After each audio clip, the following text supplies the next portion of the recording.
දැන් අග්‍ර උපස්ථායකයන් වහන්සේ දවසකට 18 වතාවක් බුදුන් වඳිනවා කියලා සඳහන් කරන්නේ.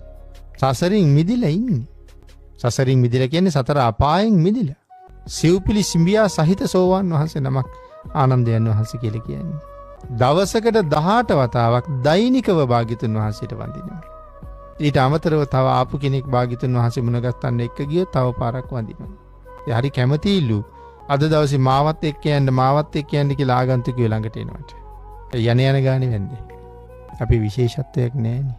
දැන් මෙච්චර ලොකු පිනක් නම් භාග්‍යතුන් වහන්සේ වෙනුවෙන් වඳින එක අපේ ජීවිතයේ සියලුම වැඩ කටයුතු ඉවර වෙලා වෙලාවක් තිබ්බොත් නේ බුදුන් වඳින්නේ.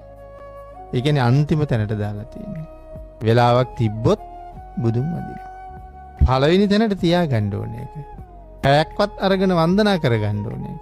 ඉතින් අර මල්ලාසනී ගාවට ගිහිලා ඔළුව පාත් කරලා අඳුන් කූරක් ගහලා යන්නේක තමයි අපේ බෞද්ධකම වෙලා තියෙන්නේ. නේද? අපි හරි දුප්පත් අපි රැවටිලා ඉන්නේ. ඒක හිතන්න. වෙන මොනවා නැතත් භාග්‍යතුන් වහන්සේට කරන වන්දනාව සංසාරේ ආත්ම කෝටි ප්‍රකෝටි ගාන ඔබ සුවපත් කරනවා. අපි ඒක මගහැරලා වෙන වෙන වැඩවල යෙදিলা ඉන්නවා. ඒ නිසා භාග්‍යතුන් වහන්සේට අපි වෙනුවෙන් කොච්චර දේවල් කරන්න පුළුවන්ද? ඒ සරණ ලැබෙන්න ගත්තාම මේ සංසාරේ අපිට මොන රැකවරණයක් හම්බෙන්න පටන් ගන්නවද?